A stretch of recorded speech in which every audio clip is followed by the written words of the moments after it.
Hoy vamos a comenzar el tema de genética molecular, un tema importante y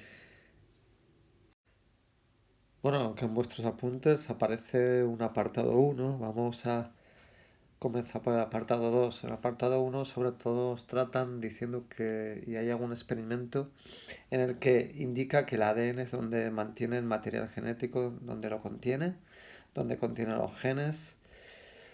Esa es la clave de todo. No son las proteínas, sino es el ADN. Y bueno, empezamos con el dogma central de la biología molecular que hemos visto otros años. Recordar el ADN, el ARN mensajero y la proteína. Lo hemos comentado ya este curso. La propuesta inicial de Crick en 1970. Hay varios mecanismos. El ADN se replica, se forma una doble cadena, ¿vale? El ADN es a su paso a ARN, que siempre va a ser intermediario, mensajero, a través de un proceso de transcripción. Y el paso de ARN mensajero a proteína se llama traducción. En este tema básicamente vamos a estudiar tanto la replicación como la transcripción como la traducción. En eso consiste este primer tema, ¿de acuerdo? Lo que pasa es que esta dogma central de la biología, digamos, se amplía al conocerse a un virus que actúa de forma un poco distinta, ¿no? Hay virus ARN que pueden hacer el paso inverso y convertirse en ADN y eso los hace todavía más peligrosos, ¿no? No todos los virus ARN dan lugar a esto, pero por ejemplo el virus del SIDA pues tiene esta enzima, se llama transcriptasa inversa, es capaz de producir a partir de ARN, producir ADN. Eso multiplica un poco su propagación también. ¿De acuerdo? Pero bueno, en el fondo es muy parecido a ambas, ¿no? Salvo que también el ARN se puede replicar en algún caso. ¿De acuerdo? Lo tenéis aquí un poco en dónde se encuentra, ¿no? ¿Dónde se encuentra esto? Bueno, vamos a empezar con el primer proceso, que es la replicación del ADN. Replicación o duplicación, ambos términos son bastante equivalentes entre sí. Lo veis aquí, ese proceso en el que el ADN se duplica, se forman dos copias idénticas a él, esa es la clave. Cuando hay errores y tal, en la duplicación, en este proceso de duplicación-replicación del ADN, pues da lugar a errores y da lugar a fallos y que no se forme la proteína y eso puede dar lugar a graves problemas de salud y etcétera, ¿no? Esto ocurre, recordamos, en la interfase del ciclo celular, en la fase S, aquella de síntesis, ¿no? Pues ahí es donde se duplica o replica el ADN. Luego hay un experimento muy elegante para ver qué modelo, porque había como 3 modelos diferentes propuestos para ver cómo se duplica el ADN y entenderlo, ¿no? Tendríamos el modelo conservativo en el que la cadena hija, por decir un modo, es nueva, completamente nueva, y la vieja, la de partida, se mantiene también idéntica. La semiconservativa, que sería una mezcla, las hijas sería una mezcla de una nueva y una vieja, ¿de acuerdo? Y el dispersivo es que al final lo nuevo serían fragmentos de nueva y vieja, ¿no? Hay un experimento que es el de la página siguiente. Bueno, el experimento de Merselson-Stahl es la clave para demostrar cuál es el modelo correcto y lo que realmente ocurre en la realidad.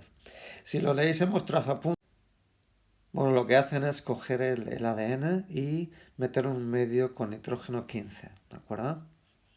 La idea es que al duplicarse, luego lo cultivan en nitrógeno 14 y lo que hacen es comprobar si fuera un modelo conservativo, en el que al final tenemos esto, una doble cadena antigua y una nueva, pues nos darían estas dos fracciones, ¿veis? Una fracción que pesa más y otra que pesa menos. Pero eso se ve que no ocurre y lo que realmente ocurre es esto de aquí, que se obtiene una mezcla de nuevo y de viejo. O sea, tenemos una hebra completamente vieja y una hebra completamente nueva. ¿Y por qué? Porque sabemos esto, porque aparecen no dos bandas aquí cuando centrifugamos y separamos, sino una e intermedia. Eso lo que hace es ver que cada hebra es una mezcla de 14 y de 15. ¿Ves? Es muy elegante para explicar que realmente el modelo que sirve es que es el modelo semiconservativo, ¿de acuerdo? Bueno, hoy vamos a comenzar, ya digo, la replicación y hoy vamos a comentar los elementos que intervienen. En este proceso de replicación que veremos el próximo día, intervienen, como llamo yo, varios actores principales o secundarios, dependiendo un poco de la importancia, que son los que vamos a ver a continuación, ¿de acuerdo? Obviamente, para que se haga la replicación necesitamos el ADN original, lo que sería la hebra antigua, ¿vale?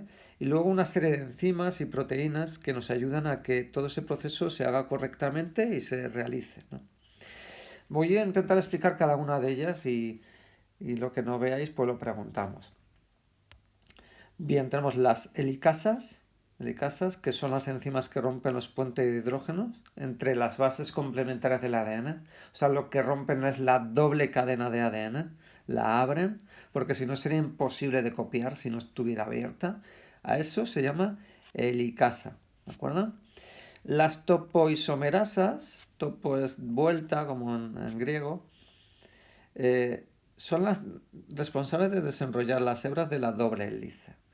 Y ahora si lleváis zapatos de cordones, podríais coger los zapatos de cordones y darle vueltas a los dos cordones que tenéis, ¿vale? Si están unidos por un extremo, ambos cordones, llegará un punto que ya no podréis girar más, se os amontonará todas los dos cordones y no podréis continuar, ¿vale?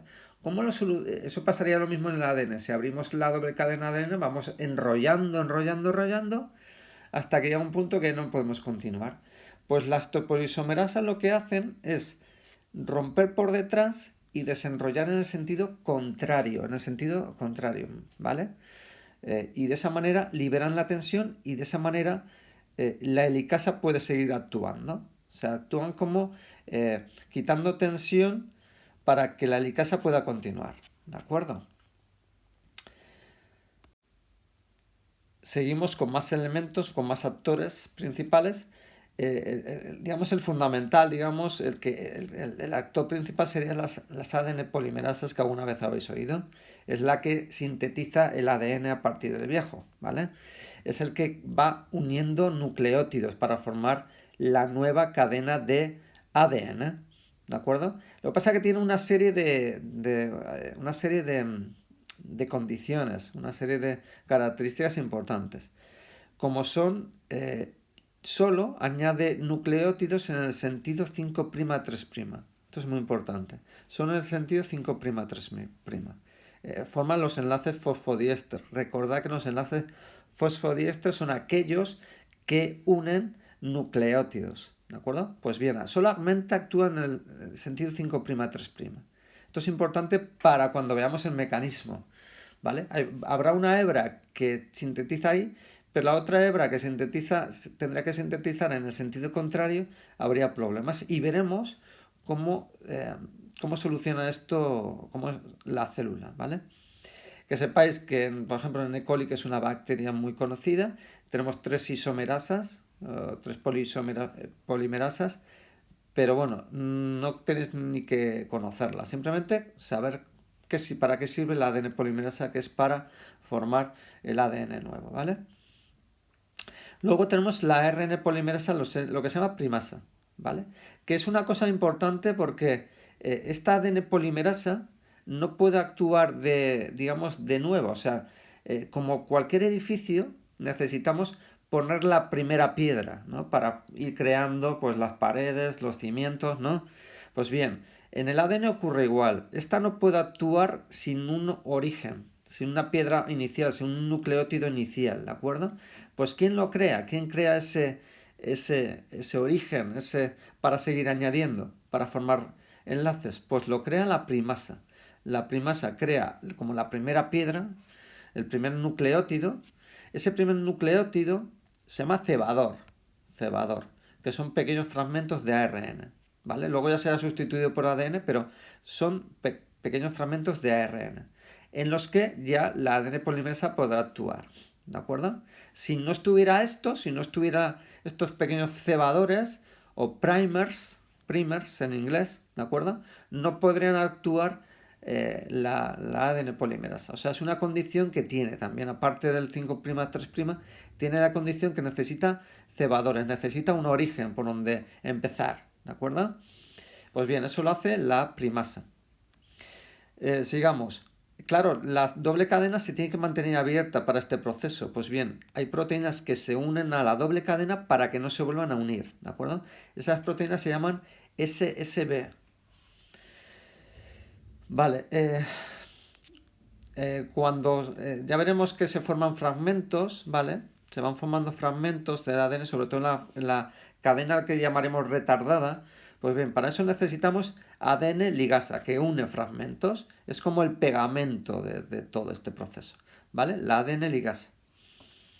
Luego, obviamente, necesitamos nucleótidos, ¿no? O sea, desoxirribonucleótidos para formar eso, ¿no? Y por último, también necesitamos ribonucleótidos para formar los cebadores que ya hemos dicho que dan de ARN. Bueno, aquí tenéis un esquema de lo que vamos a ver, ¿vale? Pero aquí, como hemos nombrado varios, vamos a ver, tenemos aquí por un lado, si veis, la polimerasa, que es la que va añadiendo nucleótidos, ¿de acuerdo? Tenemos las topoisomerasas, que hemos dicho que quitan tensión, van en sentido contrario. Si esto avanza así, pues la topoisomerasa en sentido contrario quitando tensión, ¿vale? Porque si no se acumularía y no podría continuar abriéndose esto, ¿vale? Ya hemos dicho, rompe por aquí, por un extremo, y va girando en el sentido contrario a lo que es la helicasa, ¿vale? La helicasa sería lo que va abriendo esta zona de aquí, ¿de acuerdo? La helicasa va abriendo la doble cadena de ADN para que la polimerasa que está por detrás vaya actuando. Para que no se cierre esa doble cadena de ADN, no se vuelva a juntar, están las proteínas SSB, que serían estas. Eso evita que se vuelvan a poder volver a unir. Y tenemos también la primasa, que es la que genera los primers. Sobre todo en la cadena, veremos en la hebra retardada, que sería esta, ¿vale? Esto lo comentaremos el próximo día. Va creando los fragmentos en donde hace que la ADN polimerasa pueda añadir, ¿de acuerdo?